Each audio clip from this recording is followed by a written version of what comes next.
Hey, what's up, everybody? BDF44 coming at you with another video. All right, so the Los Angeles Lakers obviously lost the game last night by 5. We reacted to it in depth for the most part, and I just wanted to kind of come up here the next morning and just give you some more thoughts. Probably similar stuff right now, because that's kind of what I'm thinking about. I listened to Shannon Sharpe a little bit. My low attention span wouldn't allow me to get through this segment without turning on the camera myself, but I did get a chance to hear a good portion of what was there for me to hear. And what he was saying was he thought that Russell Westbrook played very good on the defensive end. He was terrible offensively, but he was great on the defensive end, and then proceeded to look at the other guards, Beverly and Nunn, and hold them accountable for missed shots. That was exactly the angle that I took last night. And the reason why is because the deeper my understanding of basketball becomes, the more I learn to understand other aspects of the game and how they help or take away from missed shots. For example, if you miss 5 shots, but if you give me 5 steals, you didn't do anything wrong. Like, your shots were missed, but you took back more than you gave up, because them missed shots can be rebounded. Them steals are secured possessions. You see what I'm saying? A missed shot, at least we can get it back. We can win the 50-50 ball and get the board back, have the possession still in hand. Once our defense secures a steal, we've taken away any chance of them rebounding their missed shots. We've taken away any chance of them having a chance to score before we do. And that is much more valuable. So when I look at Russell Westbrook, I say, okay, on a normal night, he's going to miss about 7-8 shots. We know he's going to miss shots. Now, he's going to make 1 or 2 because he's going to connect on layups and stuff. In this game, he didn't connect on layups because we didn't drive at the rim enough, and I thought that was strategic. If we would have had him driving at the basket more, I think he probably would have connected on a couple layups and had his average missed probably 3 for 9, 3 for 10 is what I expect him to do every single night, right? So if I expect him to do that, and he gives me 0 for 11, then for the standards that I have for him, he just had a bad shooting night, right? Because his standards, every night's a bad shooting night. So when he has a bad shooting night, it's a really bad shooting night. See, because the standards, you get it. So it comes to a situation for me where I'm looking at it like this. Okay, how many turnovers did he have? 1. How many turnovers do we usually get out of Russell Westbrook? About 4 or 5. 4 and 4 every night. So if he gave me less turnovers, and then when you talk about turnovers, he's forcing turnovers, which is something we don't get out of him very often. He ain't about to average no 5 steals. So he gave us more possessions than he took from us, because he only gave up 1 in a turnover and then took back 5. So when you're looking at that, it's like, all right, well, what did the missed shots really count against? He had 11 missed shots. Each of those can be rebounded. So I only count missed shots as half a turnover if I'm looking at it that way, right? So the steals almost make up for the missed shots if you're looking at it like that. And then when you couple that with only 1 turnover, which is much less than what he gives you, it almost balances itself out, which is why he was only a -7. We lost by 5 and he missed 0 for 11. If you're 0 for 11 in a game like that, you're probably a -20. Like, if you look at Kendrick Nunn's numbers, the reason why I got on Kendrick Nunn is because you look at the rest of his box score. In 11 minutes, all he did was miss 7 shots. He might have had a rebound and assist and sat back down. He didn't contribute anywhere else. And he had 3 turnovers on top of that. You see how he had a worse game than Russell? But if you're looking at 0 for 11 versus 0 for 7, and that's all you're looking at, then you're going to assess that Kendrick Nunn played a little better than Russell. That's not what happened at all. That's why plus minus is so important, because if you look at Kendrick Nunn, he was like a -17 plus minus. Only played 11 minutes, missed less shots, but did much less plus for the team. No, not as many steals, turnovers, etc. That made his 0 for 7 worse than Russell Westbrook's 0 for 11. So that's how that ends up equating. You're looking at other aspects of the game. How much rebound did you do? How many turnovers did you give? How many steals did you get? How does that equate to your average and what I expect from you? How far below that did you give me? For Russell Westbrook, he didn't give me below standards at all. In fact, the things that I want to see from Russell Westbrook, I saw. Better defense, better continuity, helping the pace as he always does. He's never bad at that. And then when you consider that from a strategic standpoint, all we was doing was shooting 3s all night, then that doesn't necessarily allow him to do the things that ultimately bring his shooting percentage up, which is getting him at the rim and having him hammer it home. So I didn't see enough driving at the rim. I saw too much team three-point shooting, and ultimately a lot of that catered to why Russell Westbrook missed so many shots. If I'm looking at it from a strategy side of things. So, all in all, I'm glad Shea said that because I didn't think I would hear that from anybody on the normal, on the wide scale media. But I truly believe, and I'm not saying this in tongue in cheek, I actually believe that Russell Westbrook had one of his best games of Lakers. That's why I look in and I listen to LeBron James. He said, I've had off shooting nights, but I thought Russell played great. I think most people gonna think LeBron's sarcastic, but no, I think LeBron saw what I saw. Man, only have 1 turnover and 5 steals. We'll take that every single night. The missed shots are gonna come. You can expect him to go somewhere between 0 and 10% from the field. You see what I'm saying? That's what we expect in the next game. And you know what else we expect in the next game? About 4 turnovers, the same amount of missed threes, definitely less steals. He's going to have a worse game if you're projecting forward. I'm not trying to speak death to the man's game, but what I'm saying is, for what you expect from him, he did better. So that's all I'm saying. And when you break it down, it really does show that. Now, here's the thing, though. When you do miss 11 shots, that does continue to reiterate to the rest of the team that that's what we're doing. So there was things he needed to do better. Obviously, he needed to play better. But for me, looking at the other guys, my thing is this, and this is the way I'm looking at it, and I think a lot of people may be looking at it this way as well, which is another reason why I took this angle on it. Russell Westbrook, man, is, for all intent and purposes, a guy that you expect to do things, as we said, not so right. So when you have him on the floor and you know we're forcing him into the lineup, you got to work into the equation the mistakes that he's going to make, which means that other guys have to make up for that. That's what I'm saying. And that's why I put so much of an emphasis on Kendrick Nunn and on other guys playing better while Russell Westbrook was going 0 for 11 and all of that. Because his 0 for 11 I expect. I can't have 0 for 7 from Kendrick Nunn. I can't do that because I'm going to expect this from Russell every night. You see what I'm saying? Not this, but the bad this. Feel me? Because I expect all that bad from Russell every night, I need the other guys to make up for it. They need to be smart. They need to be sharp. They need to be focused. They need to not make some of the mistakes that they would normally be prone to make themselves because they have to make up for what it is that he's going to naturally do. And that was the point of view I came from yesterday. On a normal night, if somebody goes 0 for 11, I'm going to be sitting here screaming my head off, talking about how they brick the shots and how they hurt everybody. But guess what? As I just said, I expect him to go 0 for 11 again. I expect him to go 1 for 10. I expect those things. So I don't feel it's in my best interest to scream my head off at stuff that I'm anticipating is going to happen. You see what I'm saying? You don't get mad at a guy who always walks with a limp for walking with a limp today. He's going to walk with a limp tomorrow too. That's just who he is. And what you got to do is accept that and that's it. Work around it. You know what I mean? If that's a problem for you. So I look at this situation, I say, I know Russell Westbrook's going to be himself. What I need the GM and the players to do is to make sure that everybody around Russell Westbrook isn't prone to making those mistakes. I need LeBron James to understand that some of the stuff you did last year, it's going to hurt the team more this year if you do it that way because of how the team's constructed. You know, we can't afford the three-point shot, stuff like that, because the rest of the team's bricking like that too. We can't afford guys to take off defensive plays because there are going to be other players who are going to probably have issues in areas that we ain't going to have any control over whether or not they taking off or trying hard. So that's what it really comes down to. And of course, the three-point shot we talked about, it's going to be our thing. You know, we can't shoot.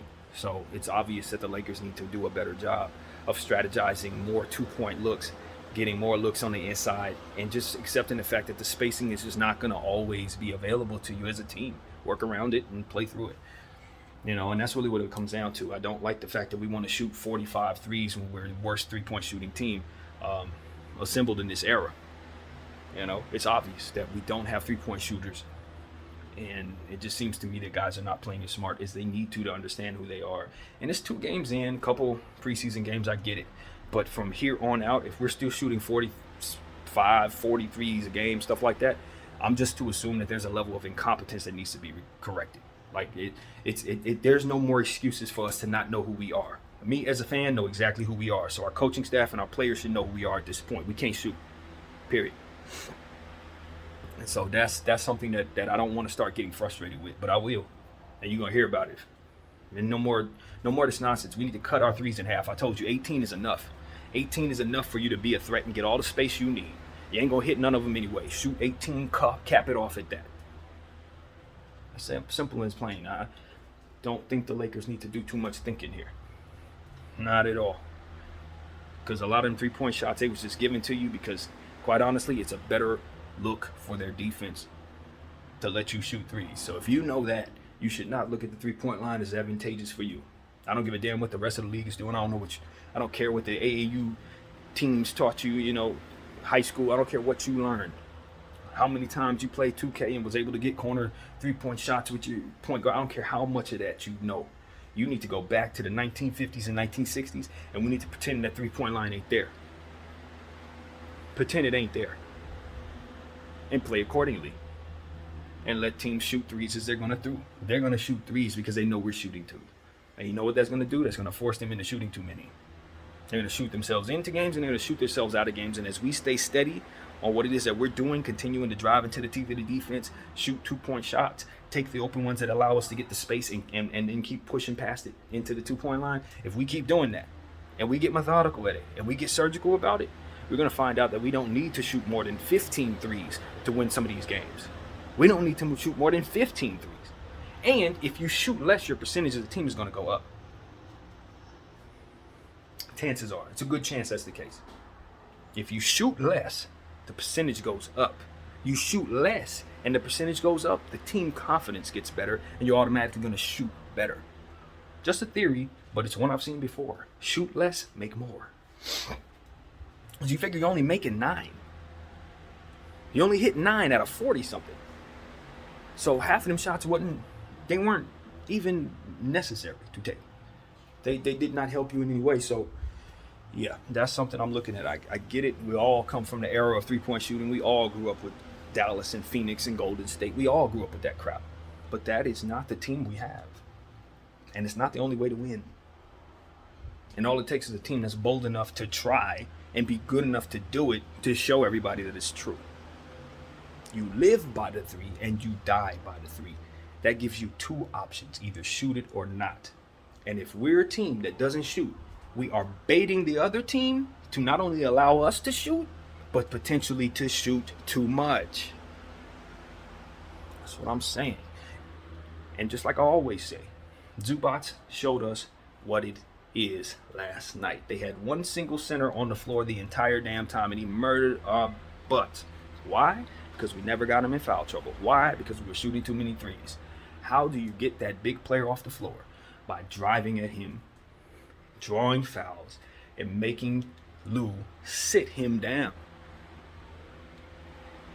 Then what you end up finding is the Clippers will keep putting small players on the floor because they don't have no big guys after that. After that, the next big player is probably a rookie or something, some unproven guy. They're going to be putting Rocco and Batum and Kawhi Leonard on Anthony Davis and LeBron James, and they're going to get their lunch ate every single time. We never forced them to do that because we never took Zubac off the floor. So we get back to that three-point strategy I'm talking about. When you're baiting the other team to shoot too many threes, what does that do? The same thing it does to you when you're shooting too many threes. It keeps contact from coming your way. They're out there. They're not in there putting elbows in Anthony Davis' back, jumping all over the place, making Bron do too much. They're shooting long threes because you're baiting them into doing it. So just like Zubac stays on the floor, AD can stay on the floor. Bron can stay on the floor. Various things happen that keep the game in your wheelhouse. Keeps it in your side of the game. And you got to look at three-point percentages as something that can work in your favor. When you have someone shoot too many, we show the example. You shoot too many, you miss a lot. So bake them, the other team, into shooting too many, and there's a good chance they're going to miss a lot. At that time, you run the rebounding board and continue going at them in the paint. Continue drawing fouls against their players, and you will see their depth or lack thereof start to be something they have to go to. So I totally believe the two-point shot can win in the three-point era. You're going to lose certain games when teams get hot, especially if you're not guarding the perimeter at all. But if you focus on perimeter defense and then attack with the 2, 2 is going to be made more than 3. 3 means more than 2, but 2 is going to be made more than 3. They're only going to hit 40-something% of the 3s. You can get upwards of 70-80% of the 2s, depending on the type of players you're using to shoot them. If you're cherry picking all night, you're never going to have low percentage takes.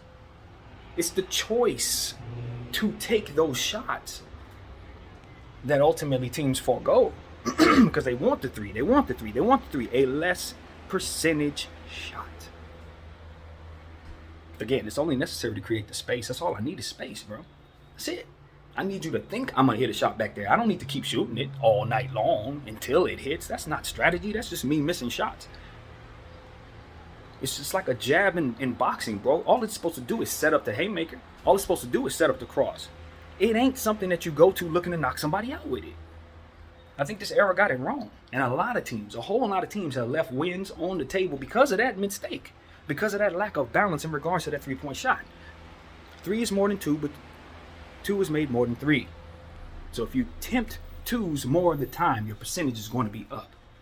And remember, just because 2 is less than 3, the more 2s you attempt, the more fouls are going to be drawn. The more fouls that are drawn, the more players are removed from the game. The more players removed from the game, the more discombobulated their strategy is going to be against you because of it.